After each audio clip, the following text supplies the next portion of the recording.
దివ్యవాణి TV ప్రేక్షకులందరికీ శుభోదయం. యేసుక్రీస్తు పరిశుద్ధ నామంలో ప్రియులారా, మీ అందరికీ స్వాగతం, సుస్వాగతం.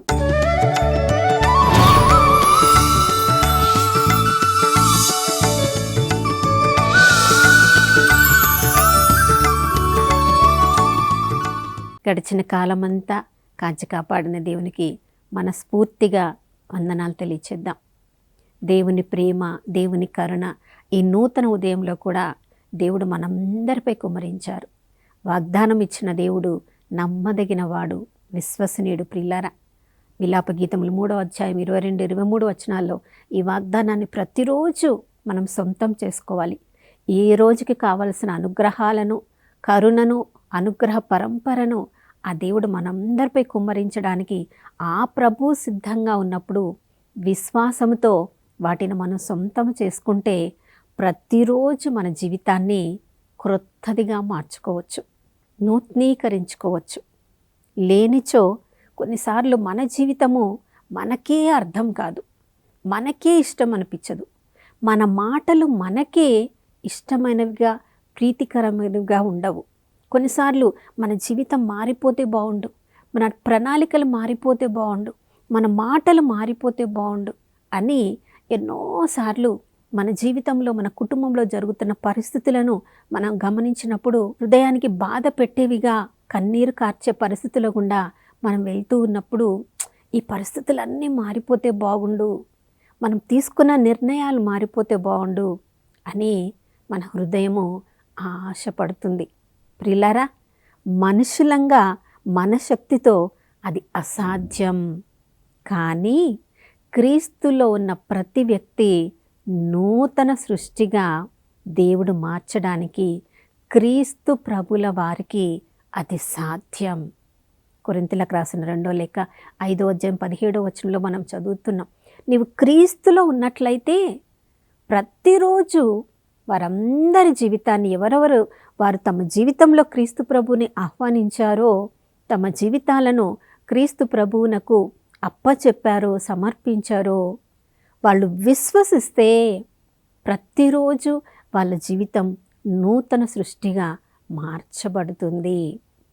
చూడండి, యెషయా ప్రవక్త గ్రంథం 43వ అధ్యాయంలో కూడా ప్రభు చెప్తున్నారు, పాతవన్నీ కూడా నువ్వు మర్చిపో, పాత విషయాలను నువ్వు జ్ఞప్తికి తెచ్చుకోవలసిన అవసరము లేదు, నేను క్రొత్తది నీ జీవితంలో చేస్తున్నాను, అది తక్షణమే జరుగును, అది నీ కళ్ళతో చూస్తావు. ఎందుకంటే విశ్వసించిన వారి జీవితంలో స్వీకరించబోయే ఆశీర్వాదములను చూడడానికి విశ్వాసపు కన్నులు ఉంటే చాలు, విశ్వాసపు మాటలు మాట్లాడితే చాలు. దేవునికి అసాధ్యమైనది వారి జీవితంలో ఏది కూడా లేదు. చాలాసార్లు ప్రియులారా, మనమే మన పాత జీవితంలో ఉండడానికి అలవాటు పడిపోయి ఆ జీవితంలో ఉండడము ఇక అలానే మన జీవితాన్ని కొనసాగిస్తూ ఉంటాం. అలా ఉండాలని దేవుడు కోరుకోవడం లేదు. ప్రతిరోజు మన జీవితాలు నూతనీకరించబడాలి, నూతన అభిషేకంలోనికి మనము ఉన్నత స్థితిలోనికి లేవాలని, నూతన సృష్టిగా మారాలని ప్రభువు ప్రతిరోజు మనందరినీ కూడా ఆహ్వానిస్తూ ఉంటారు. చూడండి, బాగా చదువుకున్న నికోదేము గురించి యోహాను సువార్త 3వ అధ్యాయంలో మనం చదువుతున్నాం. అతడు యూదుల అధికారిగా ఉన్నాడు, కానీ ఒకవైపు యేసుక్రీస్తు ప్రభుల వారి జీవితాన్ని ఆయన గమనిస్తూ ఉన్నాడు. ఎంతోమంది యూదుల అధికారులను ఆయన చూసి ఉండవచ్చు, కానీ యేసుక్రీస్తు ప్రభుల వారు చెప్పే ఆ సత్య సువార్తలోని అంత గొప్ప శక్తిని ఆయన గమనిస్తూ ఉన్నారు. యేసుక్రీస్తు ప్రభుల వారు చేసే గొప్ప గొప్ప కార్యాలను, ఆశ్చర్యక్రియలను, అద్భుత కార్యములను ఆయన గమనిస్తూ అక్కడే ఉండిపోలేకపోయాడు. ప్రియులారా, ప్రభువు దగ్గరకు వచ్చి తన యొక్క సంశయాలన్నిటిని కూడా నివృత్తి చేసుకోవడానికి ఒక అధికారిగా ఉన్నప్పటికీ తనను తాను తగ్గించుకొని సత్యము తెలుసుకోవడానికి, తన జీవితాన్ని నూతనీకరించుకోవడానికి ఆశపడ్డాడు. కాబట్టి సత్యమైన యేసుక్రీస్తు ప్రభుల వారితో సమయాన్ని గడపడానికి తనను తాను అర్పించుకొని, తన యూదుల అధికారుడు అన్న దాన్ని ప్రక్కన పెట్టి సత్యము నేర్చుకోవడానికి వచ్చాడు. చూడండి, అతనిలోని తృష్ణను గమనించిన ప్రభువు యూదుల అధికారి అయిన నికోదేముకి సత్యాన్ని నేర్పిస్తున్నారు. ఎవరెవరైతే నూతన జన్మ అనుభవాన్ని పొందుతారో వాళ్ళు మాత్రమే దేవుని రాజ్యంలో ప్రవేశించగలరు. ఒకవైపు అధికారిగా ఉన్నవాడు అయినప్పటికీ తన యొక్క సంశయాలను లోపలే పెట్టుకోకుండా ప్రభు దగ్గర వాటిని నివృత్తి చేసుకోవడానికి ప్రయత్నిస్తున్నాడు. వృద్ధుడైన వాడు మరలా ఎలా జన్మిస్తాడు? ఆత్మలో సత్యములో జన్మించాలని అగ్ని అభిషేకంతో నీటితో మాత్రము జ్ఞానస్నానం పొందితే సరిపోదు.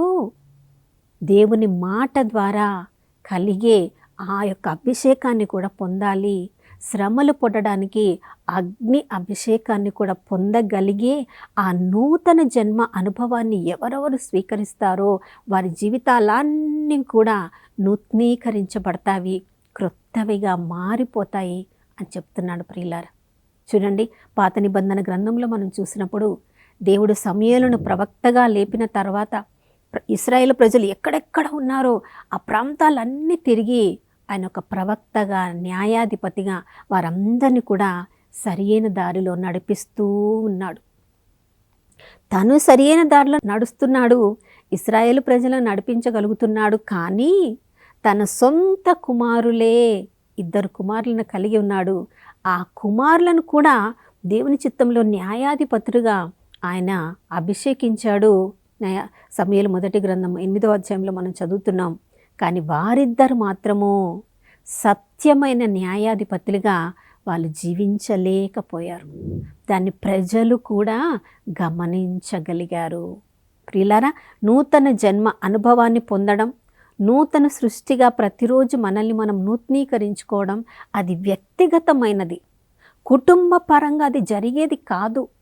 సమూయేలు ప్రవక్త దేవునికి ఎంత ఇష్టడుగా ఉన్నాడో అతని కుమారులు అంత ఇష్టలుగా దేవునికి ఉండలేకపోయారు ప్రియులారా.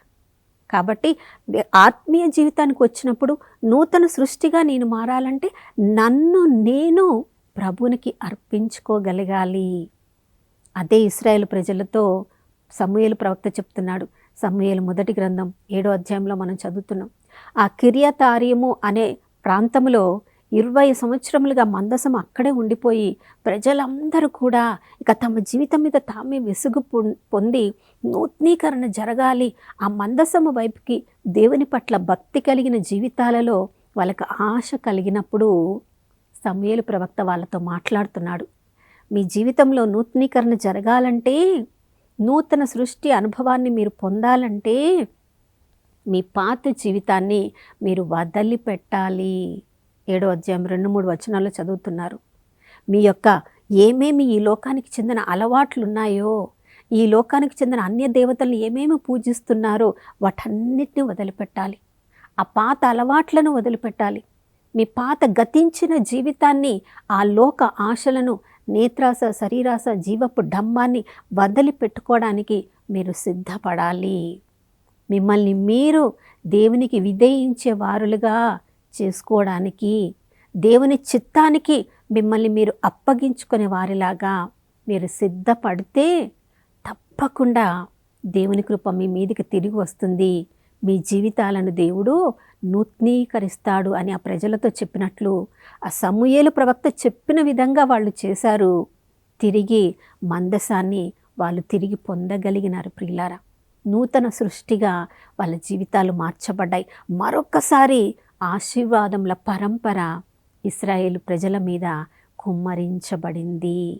మనందరి జీవితంలో కూడా ఈ లోకంలో మన జీవితంలో మనకే ఇష్టం లేదు, మన జీవితంలో మనమే దాన్ని ఆనందించలేకపోతున్నాము అంటే నికోదేము ఈ విధంగా నూతన జన్మ అనుభవాన్ని అతడు తెలుసుకున్నాడో, ఆ అనుభవాన్ని పొందాడో, బప్తిస్మం పొందిన ప్రతి ఒక్కరము కూడా ఆ అనుభవంలోనికి క్రీస్తులో నూతన సృష్టిగా మార్చబడడానికి మనందరికీ ఆహ్వానం ఇవ్వబడుతుంది. ఎప్పుడైతే క్రీస్తులో బప్తిస్మం పొందామో, బప్తిస్మం పొందినప్పుడు క్రీస్తు మరణములో మనం పాలు భాగస్థులం అయ్యాము. ఆయన మరణములో మనం పాలు భాగస్థులం అయితే ఆయన పునరుత్థానంలో కూడా విశ్వాసం ద్వారా మనం పాలు భాగస్థులము. కాబట్టి ప్రతిరోజు మన బప్తిస్మ అనుభవాన్ని మనం నూతనీకరించుకోవాలి ప్రియులారా.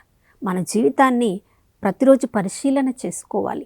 ఏ ఏ క్రియలను, ఏ ఏ మాటలను, ఏ ఏ తలంపులను, ఏ అలవాట్లను ఈ లోకానికి చెందిన వేటిని నేను ఈ లోకంలోనికి మరణానికి నేను అప్పగించాలి, నా జీవితాన్ని పునరుత్థానింప చేసుకోవాలంటే వాక్యములో ప్రతిరోజు మనల్ని మనము నూతన సృష్టిగా మార్చుకోగలము.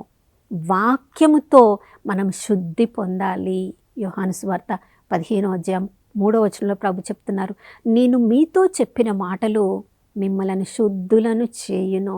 ప్రతిరోజు మనం నూతన సృష్టిగా మారాలంటే వాక్య భాగాన్ని, పరిశుద్ధ బైబిల్ గ్రంథాన్ని ప్రతిరోజు మనం చదివినప్పుడు, ధ్యానించినప్పుడు, విధేయించినప్పుడు ఆ మాటలు మనల్ని శుద్ధులను చేయును. మనలోని ఈ లోకానికి చెందిన ఆశలను, కోరికలను వ్రేళ్లతో సహా తీసివేయును. దేవునికి మనకి ఏ పాపమనే అడ్డుగోడ మనకి ఉందో దాన్ని స్పష్టంగా మనకి చూపించును.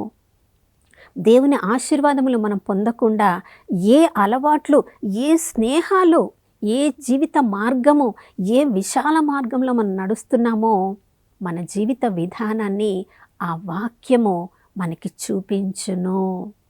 కాబట్టి ప్రియులారా, ప్రతిరోజు నూతన సృష్టిగా నేను మారాలంటే ప్రతిరోజు నా జీవితాన్ని క్రీస్తు ప్రభుల వారికి, వాక్యానికి నన్ను నేను అప్పగించాలి.